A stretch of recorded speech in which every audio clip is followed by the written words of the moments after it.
Howdy everybody. I'm back, and this video is going to be a little bit less serious than the sobriety one that I did less, and it's also kind of video that I've been planning to do for a while, just to start doing some movie reviews. The biggest reason for this is that I tried to record myself doing a reaction to something like several months ago, and I realized I don't react too much. I'm kind of stoic, stone-faced, enjoying the film. Excellent. So I wanted to start with one, Electric Dreams, from 1984, so not the Amazon series. This one is actually starring an actor named Lenny Von Dohlen as the character Miles, as well as Virginia Madsen, who plays Madeline. It's directed by somebody named Steve Barron, I'm not familiar with, but he was a music video director. Remember those music videos? Oh, MTV, what did you do? Anyways, it's also written by somebody named Rusty Lemarand, who I'm not very familiar with. The only thing I was able to dig up that I was familiar with was Captain EO. He was one of the writers for that. So this is definitely a flashback or a throwback here. Now, I'd seen this movie possibly in the theaters back when it first came out. More than likely, I was probably on home video. Home video was really exploding because of VHS rentals as well as cable TV becoming more and more common. So it's likely in one of those formats. But I remember liking it, thinking it was a fun movie and all, and I believe that the last time I watched this, though, was probably about 5 or 6 years ago. Somehow this movie came to mind recently. I'm not sure exactly how. I believe I was listening to the radio, and I heard some song with some synthesizer that kind of reminded me of some of the 80s music in general, where they seemed to throw in synthesizer wherever they could.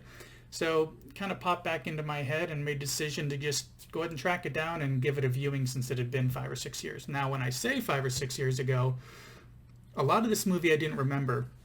There were some key scenes that I did, but a lot of it I didn't remember. I think some of this may have been that years ago when I had it on, I might have been on my phone, seeing what the actors had been in, or on social media. I also could have been drinking at the time. I just saw my previous video, I went sober, but years ago, I would sometimes just kick back with a bottle of wine and watch a couple of movies. So this one may have been on the back end of that night, one of like maybe second or third movie I'd watched. Maybe it was late, maybe I was drinking, maybe I was on social media.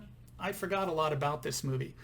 So with just the major scenes kind of in my head, let me just say what this movie's about. So it's about a guy who is trying to get some better control over his life. He's an architect who's working on an important project. He's always late for meetings. He loses track of stuff, loses track of time, and a coworker tells him that he should get some sort of a digital assistant, which were all new back then, getting these little Casio devices. What's funny is that his coworker shows him the device, and he just kind of looks at it and just says, I'd probably just lose it, which is weird because now everybody keeps these things in their pockets. So it's kind of a foreshadowing of people actually using devices like that quite a bit. So he goes to a computer store to buy one and gets talked into buying a full computer instead so he could automate his entire home. Now, some of this stuff is definitely pushed. The home automation that he's doing in the movie is very advanced. It's just controlling every single thing plugged into his outlet. It's a very complicated setup for him to even get the computer to work. You have to put things together and learn everything about the computer. I don't even know what OS they're trying to talk about, but back then there were computers that just had their own OS. So, he's working on getting everything set up. It's automating different tasks. Some of it's not working right. And then while he's trying to download information from his boss's computer in the office so he can work at home, the system overheats. It just starts getting too much data and starts overheating, getting hotter and hotter, and then he just dumps a bunch of champagne on it to put it out, which probably isn't very good for electronics. In fact, they really aren't very good because something happens when everything spills that kind of messes with how the computer works in a very magical way. It was the 80s. Every computer was magical. And the computer becomes sentient. So now it's not only able to talk through the speakers that he has with a synthesized voice, which is very rare to even have access to that back then. It also is able to use his microphone so he can do voice activation for everything and just tell the computer what he wants to do. So he's having full-on conversations with this thing. Now, where Virginia Madsen comes into this is that she plays the next-door neighbor Madeline, who just moved in, and he and Madeline are starting this relationship. They're starting to fall in love. while he's also, working at home, and his computer is overhearing things, and the computer starts becoming interested in what love is, what feeling is, and starts becoming interested in Madison and falling in love with her as well. So I don't want to go into too much more detail because I want to avoid some spoilers, and the main reason why I want to avoid those spoilers is that I really think this is a movie you should check out. It's really fun. It's not perfect, but it's a great 80s throwback movie. It's pretty tight, like hour and 40 minutes, and it moves along at a really good pace, and it has a good soundtrack. It's got Culture Club on there. It's got Jeff Lynne, and I know that because I'd forgotten about this. Yes, years ago, I came across the soundtrack on vinyl at a flea market for about $2. So it's got a couple little stickers on it. It's a little bit dinged up on the back here. But other than that, the way it plays, everything sounds really great. It's strange that a vinyl soundtrack for such an obscure movie from, 37 years ago was able to be found, not just that it survived, but that it was somehow in a flea market in Florida. Needless to say, I really wanted to pick it up, and it's great. It's a really good listen.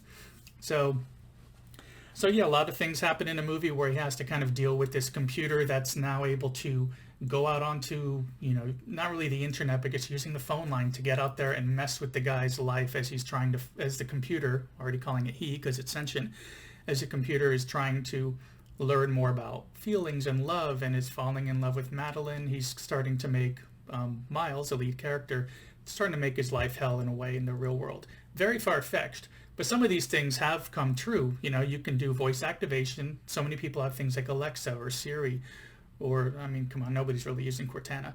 And it can also, just the fact that there's this level of connectivity that wasn't around back then, that you can plug in a computer, get out to the internet, and do just about anything. It's a little bit of a foreshadowing on some of that. Anyways, the movie's definitely worth checking out. It can be cheesy and dated in some areas, but it's a nice change of pace to sit down and watch it, and you can watch it on YouTube. I'll put a link to it in the description.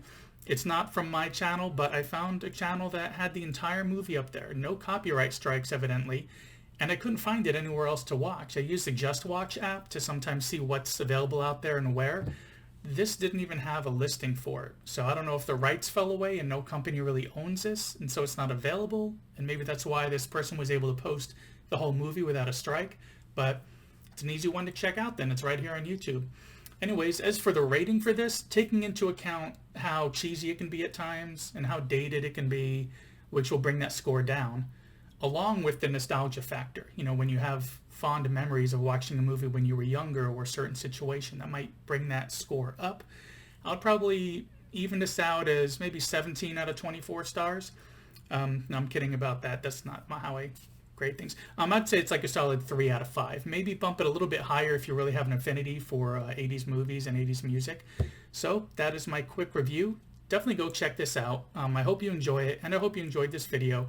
As everybody says on YouTube, like and subscribe, hit the bell, all that kind of stuff. I just started this channel only a few years ago. I guess I should say I only started actively using it within the last year, trying to put more content up. So if you like this and want to see more, definitely give it that like, share it with other people. Maybe my channel will get some more exposure, and it'll, light a fire under my ass to actually make more videos instead of doing once in a blue moon. Anyways, I hope you enjoyed this, and see you in the next review.